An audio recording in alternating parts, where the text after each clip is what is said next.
नमस्कार विद्यार्थ्यांना, मी महाजू रमेश. तर आपण आज इलेक्ट्रिकल वायरिंग FA मधील इंडस्ट्रियल व कमर्शियल वायरिंग या लेसनमधला पुढचा पार्ट बघणार आहोत. जसे की आपण काल काही भाग बघितला, जसे बसबारचे शेवटचे 2 प्रकार बघितले. त्यानंतर 3 फेज सप्लायचे लोड बॅलन्सिंग कसे असते ते बघितले. नंतर वायरिंगमध्ये निर्माण होणारे दोष व उपाय, त्याचप्रमाणे इंडस्ट्रियल वायरिंग संबंधित भारतीय विद्युत नियम आपण बघितले. तर आज आपण पुढचा टॉपिक बघणार आहोत, इंडस्ट्रियल व कमर्शियल वायरिंगची मेगरने तपासणी.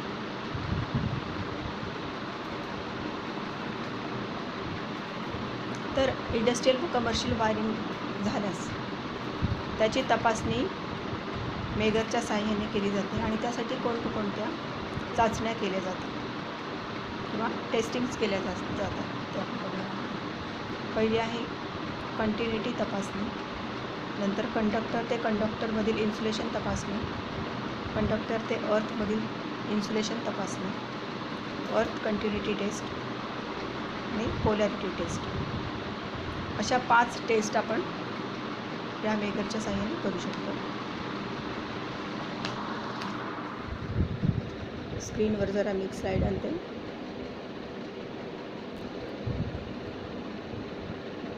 बघा, याप्रमाणे पहिली कंटिन्युटी तपासणी, नंतर कंडक्टर ते कंडक्टर मधील इन्सुलेशन तपासणी, तिसरी कंडक्टर ते अर्थमधील इन्सुलेशन तपासणी, चौथी अर्थ कंटिन्युटी टेस्ट आणि 5वी पोलॅरिटी टेस्ट.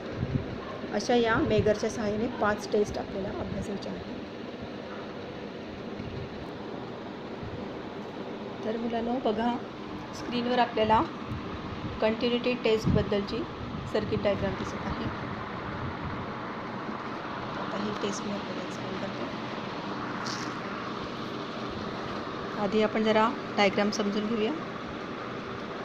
बघा, हा एक स्क्वेअर बॉक्स जो दिसतो आहे आपल्याला, चौकोनी बॉक्स, तो आहे मेन स्विच. त्यामध्ये फेज आणि न्यूट्रल असे 2 पार्ट्स दिसत आहेत आतमध्ये. बघा, त्यातून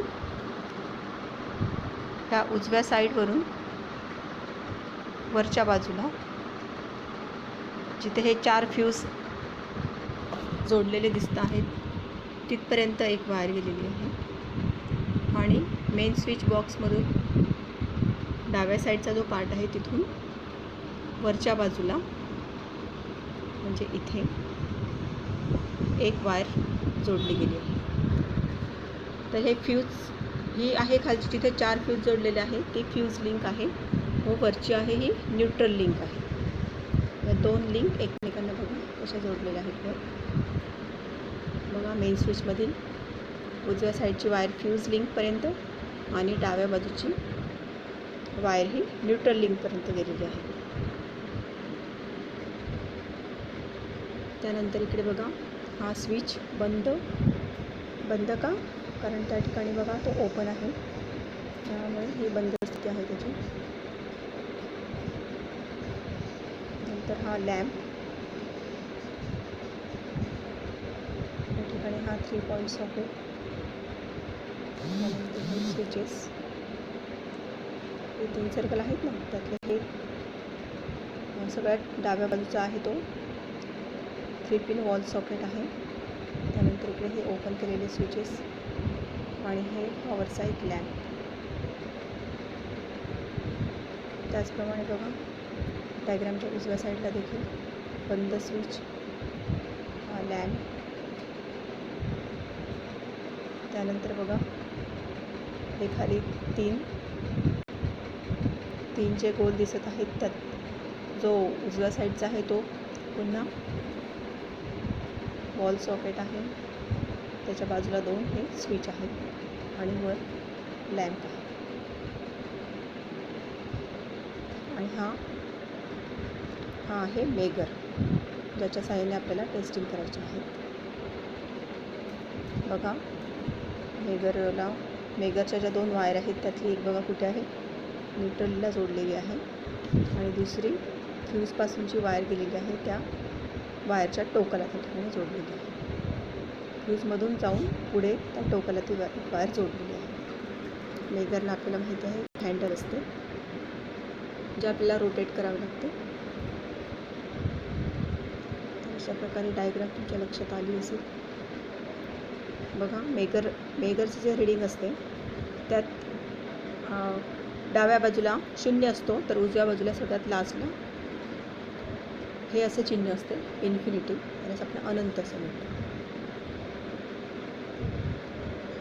सर्किटमध्ये बघा जेव्हा खूप जास्त रेझिस्टन्स असतो, अमर्याद असा रेझिस्टन्स ज्यावेळी असतो त्यावेळेस आपल्याला रिडिंग घ्यायचे इन्फिनिटी दिसते आणि ज्यावेळेस अजिबात रेझिस्टन्स नसतो किंवा करंट खूप जास्त असतो त्यावेळी मेगर आपल्याला हा 0 रिडिंग दाखवतो. आता हे डायग्राम बघा डोळ्यासमोर ठेवा. तर आपण आता यामध्ये कंटिन्युटी टेस्ट कशी करायची ते बघूया. याला ओपन सर्किट टेस्ट असे देखील म्हटले जाते. तर टेस्टिंग करताना बघा सुरुवातीला मेन स्विच जो आहे तो खालचा जो चौकोनी बॉक्स आहे तो मेन स्विच असतो तो बंद ठेवा. डिस्ट्रीब्युशन बोर्डला जोडलेले फ्यूज बंद ठेवा.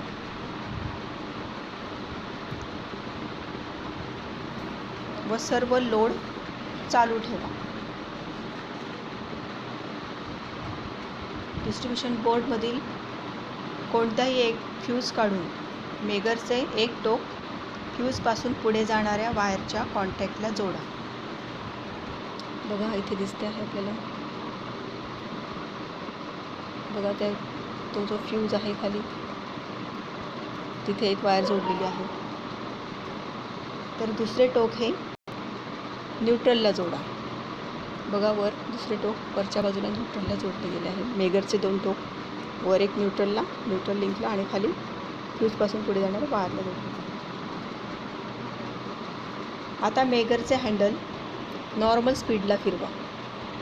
हा मेगर याचे जे हँडल आहे ते नॉर्मल स्पीडला फिरवा व एक स्विच चालू करा.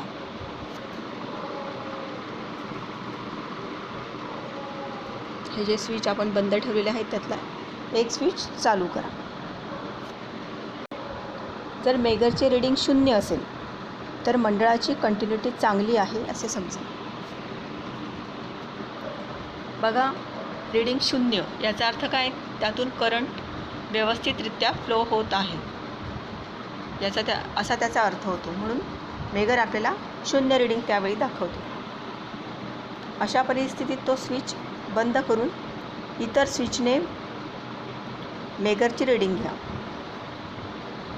जर कोणत्याही स्विचमध्ये मेगरची रीडिंग अनंत आल्यास अमर्याद इन्फिनिटी बघा हे खाली मी सिम्बॉल काढलेला आहे हा पेनने असे जे रीडिंग आले तर तो मंडळ किंवा ते सर्किट ओपन आहे असे समजा. कारण त्यामध्ये करंट नाही म्हणून त्या ठिकाणी आपल्याला इन्फिनिटी त्या मेगरचा काटा दाखवून मेगरचे रीडिंग आपल्याला इन्फिनिटी असे रीडिंग देईल. त्या मंडळातील प्रत्येक विद्युत बिंदूची तपासणी करून मग दोषाचे निवारण करा.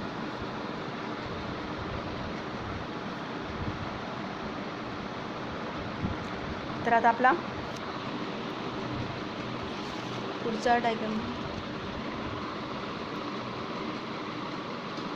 आता मी स्क्रीनवर पुढची टेस्ट आणते. कंडक्टर ते अर्थमधील इन्सुलेशनची डायग्राम मी आता आणते. बघा आपली सेकंड टेस्ट आहे कंडक्टर ते अर्थमधील इन्सुलेशन तपासणी. बघा दुसरी टेस्ट कंडक्टर ते कंडक्टर मधील इन्सुलेशन तपासणी. याची स्लाइड आणते मी. ही स्लाइड बघा विद्यार्थ्यांनो. कंडक्टर ते कंडक्टरमधील इन्सुलेशन. बघा मागील डायग्रामप्रमाणेच यामध्ये आहे मेन स्विच, डिस्ट्रीब्युशन बॉक्सवर ही वरची न्यूट्रल लिंक, खाली फेज लिंक, त्यानंतर हे इकडे स्विच, 3 स्विचेस आहेत इथे, लॅम्प आहे वर, त्यानंतर हे 3 पिन सॉकेट आहे, वॉल सॉकेट. त्याच पद्धतीने या साईडला बघा स्विच, लॅम्प, या ठिकाणी 2 स्विचेस, वर एक लॅम्प आणि उजव्या साईडला wall socket, 3 pin wall socket. आणि या ठिकाणी बघा हा मेगर. तर आपल्याला आता कोणती टेस्ट बघायची आहे? कंडक्टर ते कंडक्टरमधील इन्सुलेशन मेगरच्या सहाय्याने. तर लाईव्ह व न्यूट्रल कंडक्टर, लाईव्ह व न्यूट्रल कंडक्टर दरम्यान इन्सुलेशन रेझिस्टन्स काढण्यासाठी तसेच वायरिंगमधील शॉर्ट सर्किट काढण्यासाठी ही टेस्ट करतात. टेस्टिंग करताना फ्यूज व न्यूट्रल लिंकला जोडलेल्या तारा काढा.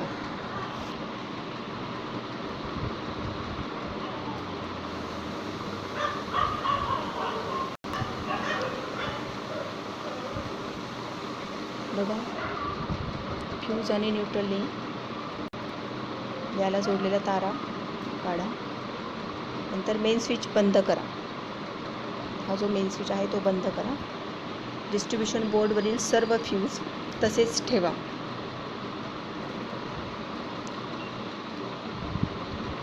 हे जे वरील फ्यूज आहेत हे 4 हे तसेच ठेवा व ते ऑन स्थितीमध्ये ठेवा.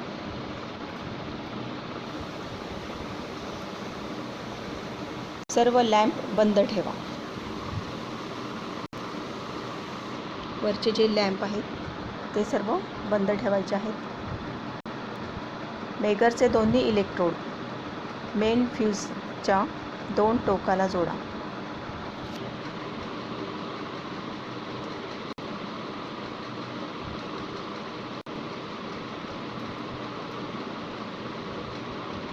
बघा मेगरची टोकं कशी जोडली आहेत बघा. मेन फ्यूजच्या दोन्ही टोकाला बघा ते जोडलेले आहेत टोकं. मेगरचा हँडल नॉर्मल गतीने फिरवा. याची रीडिंग 1 मेगा ओहम यापेक्षा कमी नसावी. हा लाईव्ह व न्यूट्रल कंडक्टर दरम्यानचा इन्सुलेशन रेझिस्टन्स असतो. बघा आता जे रीडिंग येणार ते असते लाईव्ह व न्यूट्रल कंडक्टरच्या दरम्यानच्या इन्सुलेशनचा रेझिस्टन्स आणि तो 1 मेगा ओहमपेक्षा कमी नसावा. जर रीडिंग 0 राहिले तर वायरिंगमध्ये शॉर्ट सर्किट आहे असे समजा. जर पहिल्या टेस्टमध्ये काही दोष उद्भवल्यास त्याचे अगोदर निवारण करायचे असते.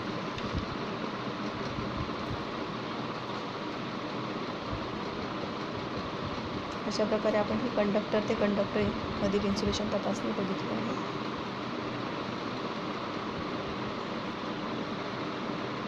आता आपण पुढची तपासणी बघणार आहोत कंडक्टर ते अर्थमधील इन्सुलेशन.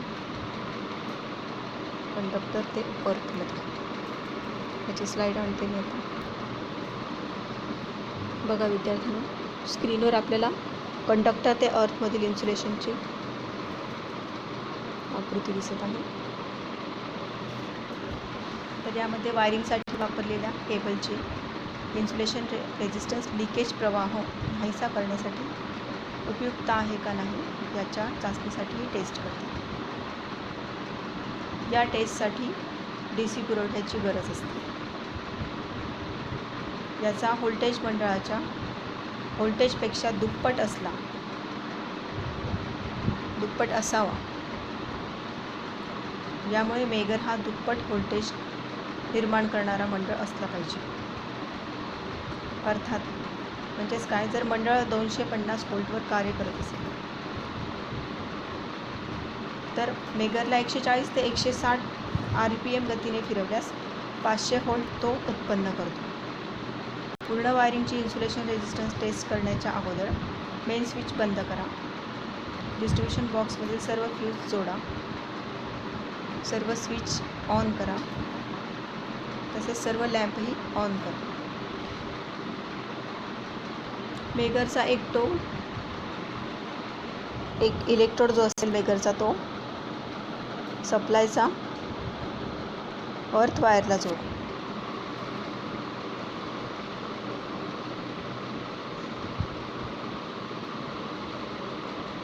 बघा या ठिकाणी मेगरपासून निघालेली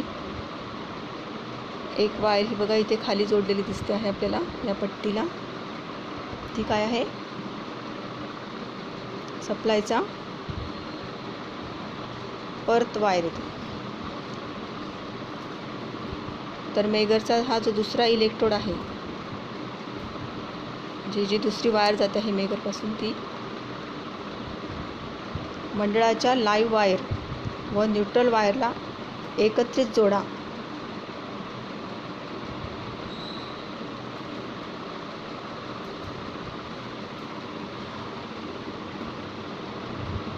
बघा मंडळाची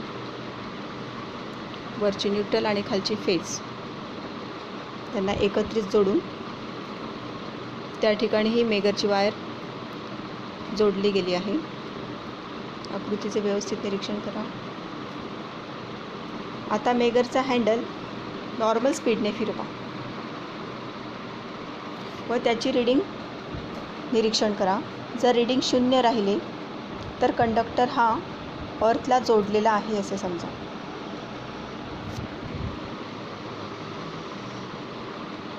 बघा जर या मेगरने या ठिकाणी जर 0 रीडिंग दाखवले तर याचाच अर्थ काय? कंडक्टर हा अर्थला जोडलेला आहे. म्हणजेच कंडक्टरमधून जो सप्लाय असेल, करंट जो असेल तो जमिनीत पास होतो आहे.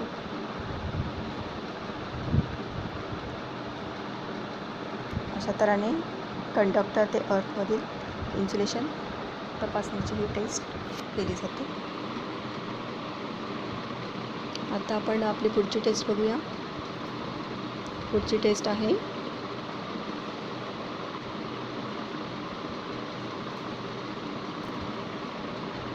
अर्थ कंटिन्युटी टेस्ट बघूया आपण. आता याची आकृती मी आणते स्क्रीनवर.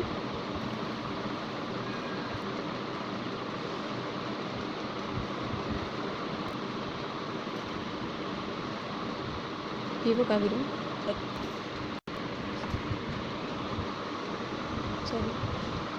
ही बघा विद्यार्थ्यांनो. तर यामध्ये बघा कंड्यूट अथवा लेड शीट वायरिंगची अर्थ कंटिन्युटी अर्थसोबत लागोपाठ चांगल्या प्रकारे जोडलेली आहे का नाही याची ही टेस्ट करते. कोणत्याही वायरचे इन्सुलेशन निघाल्यास लिकेज प्रवाह वाहतो. जर वायरिंग मेटल कंड्यूट पाईप असेल व जोपर्यंत त्याला व्यवस्थित अर्थ करत नाही तोपर्यंत शॉक बसत राहणार. याच्या व्यतिरिक्त जर कंड्यूट जॉईंट लूज असेल किंवा वेगळी झाली असेल तरी अर्थ मंडळाचा रेझिस्टन्स वाढतो. त्याची टेस्टिंग कशी करायची ते आपण बघूया. बघा मेन स्विच ओपन ठेवा. बघा आकृतीत हा खाली मेन स्विच दिसतो आहे. हा मेन स्विच ओपन ठेवा व मेगरचा एक इलेक्ट्रोड वायरिंग इन्स्टॉलेशनची लेड शीट किंवा कंड्यूटच्या शेवटच्या टोकाला जोडा व दुसरा इलेक्ट्रोड अर्थला जोडा. बघा मेगरची जोडणी. मेगरचा जो वरचा इलेक्ट्रोड आहे किंवा वरची जी वायर आहे ती कुठे जोडली आहे? शेवटच्या टोकाला. आणि दुसरा जो इलेक्ट्रोड आहे मेगरचा किंवा दुसरी वायर ही अर्थ केली आहे. बघा या पद्धतीने. आता मेगरचा हँडल नॉर्मल गतीने फिरवा व रेझिस्टन्स मोजा. जर रीडिंग 0 असेल तर कंड्यूट जोड व्यवस्थित आहे. जर रीडिंग जास्त असेल तर कंड्यूट जोड अर्थ केलेला नाही असे समजा. बघा हा किती सोपी टेस्ट आहे. आता आपली पुढची टेस्ट आहे पोलॅरिटी टेस्ट.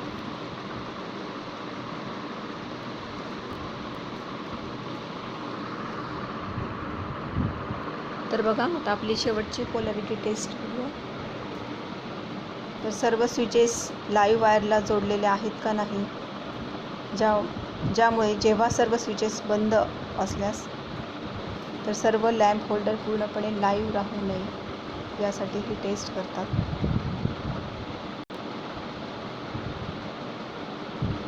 जर चुकून होल्डर हा लाईव्ह वायरला जोडला गेला तर याची दुरुस्ती करताना टेक्निशियनला मोठा शॉक बसतो, यासाठी ही टेस्ट करतात. मेन स्विच ऑन ठेवा, सर्व फ्यूज जोडा, सर्व स्विचेस चालू ठेवा व सर्व लॅम्प मोकळे करा. टेस्ट लॅम्पद्वारा ही टेस्टिंग करतात. टेस्ट लॅम्पचा एक टोक अर्थला जोडा व दुसरे टोक हे स्विचला जोडा. जर लॅम्प प्रकाशित झाला तर स्विच लाईव्ह वायरला जोडला गेला आहे असे समजा. जर लॅम्प प्रकाशित नाही झाला तर स्विच बरोबर जोडलेला आहे असं समजा. तर अशा प्रकारे ही पोलॅरिटी टेस्ट केली जाते.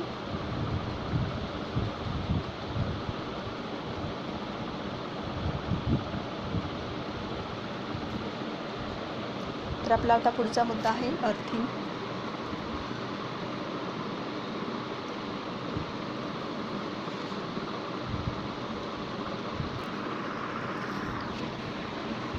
विद्यार्थ्यांना पुढचं टॉपिक बघूया आपण अर्थिंग. तर अर्थिंग म्हणजे काय हे आपण सर्वांनी ऐकलेलेच आहे. आपण बऱ्याच वेळा इलेक्ट्रिशियनच्या तोंडून किंवा इतरत्रही हा शब्द बऱ्याच वेळा ऐकलेला आहे. तर बघा आता नक्की अर्थिंग म्हणजे काय हे आपल्याला शिकायचं आहे. जमिनीत खोल खड्डा करून त्यात तांब्याची प्लेट खालच्या बाजूला ठेवून त्याला गॅल्व्हनाइज आयनचा पाईप जोडून व खड्ड्याचा बाकीचा भाग हा मीठ, लाकडाचा भुसा व कोळशाचा भुसा भरून नंतर कंडक्टरपासून एक तार बाहेर काढून विद्युत उपकरणाच्या धातू बॉडीला जोडण्याच्या क्रियेला अर्थिंग असे म्हणतात. तर अशी ही अर्थिंगची पद्धत असते. तर आता या अर्थिंगची आवश्यकता काय असते, तर जेव्हा विद्युत अप्लायन्सेसची धातू बॉडी ही लाईव्ह वायरला स्पर्श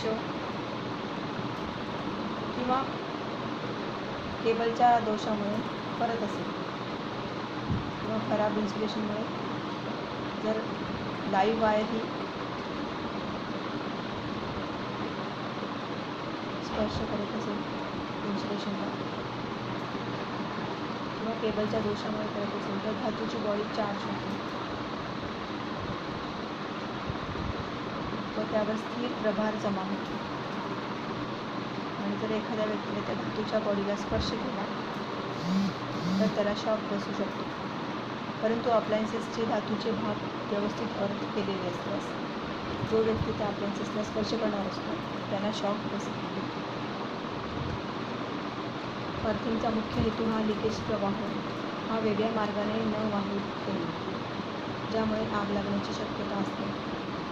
तसेच ज्या कंडक्टरमध्ये करंट वाहतो त्याचा विभवांतर पृथ्वीच्या दृष्टीने आवश्यकतेपेक्षा जास्त राहील.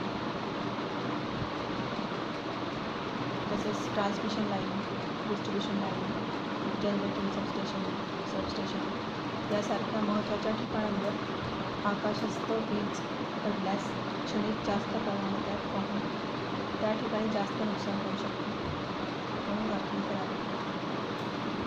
अशा महत्त्वाच्या ठिकाणावर लाईटिंग ॲरेस्टिंग असून तो भाग अर्थ केला जातो.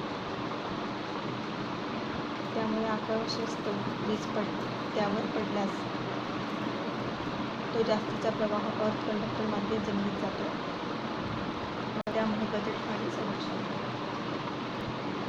अशा प्रकारे अर्थिंगची आवश्यकता असते.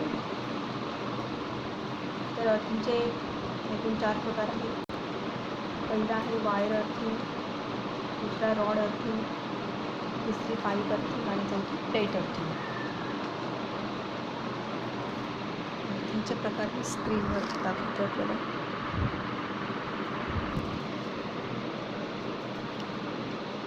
बघा विद्यार्थ्यांनो, तर असे हे अर्थिंगचे 4 प्रकार आहेत. Wire earthing, rod earthing, pipe earthing व प्लेट अर्थिंग.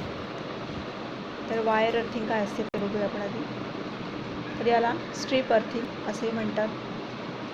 यामध्ये 25 mm बाय 4 mm या साईजची एक स्टीलची पट्टी असते. ती जमिनीत 0.6 मीटर खोल खड्ड्यात पुरावी लागते, अथवा 6 mm² गॅल्वनाइज पट्टी अर्थिंगसाठी वापरू शकतो. आवश्यक अर्थरोध मिळविण्यासाठी हे कंडक्टर योग्य खोलीच्या खड्ड्यात पुरतात. खडकाळ जमिनीत या प्रकारचे अर्थिंग करतात. दुसरी असते रॉड अर्थिंग. तर रॉड अर्थिंगमध्ये 16 mm गॅल्वनाइज रॉड किंवा 25 mm व्यासाची GI पाईप, ज्याची लांबी 2.5 मीटर असते, ते हातोड्याने उभे जमिनीत पुरा. अन्यथा अनेक रॉड हातोड्याने उभे जमिनीत पुरा. यामुळे अर्थ रेझिस्टन्स कमी होतो आणि वाळवंट भागात अशा प्रकारची रॉड अर्थिंग केली जाते. ही पद्धत सोपी. तिसरा प्रकार आहे पाईप अर्थिंग. तर पाईप अर्थिंगची डायग्राम मी या स्क्रीनवर आणते.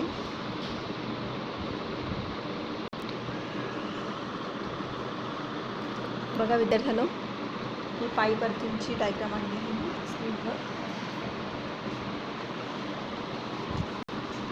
तर आधी आकृतीचे व्यवस्थित निरीक्षण करावं.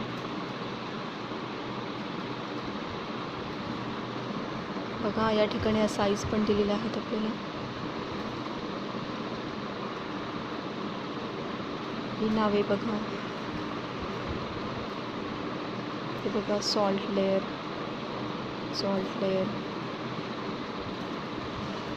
हे चारकोल लेयर म्हणजे कोळशाचा थर, हा सॉल्ट लेयर मिठाचा थर.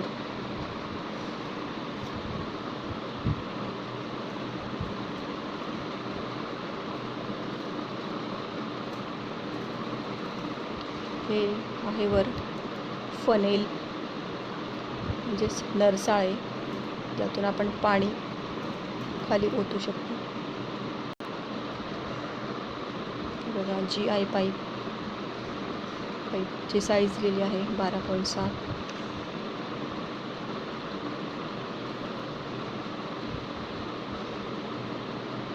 तर आता मी तुम्हाला याबद्दल माहिती सांगते.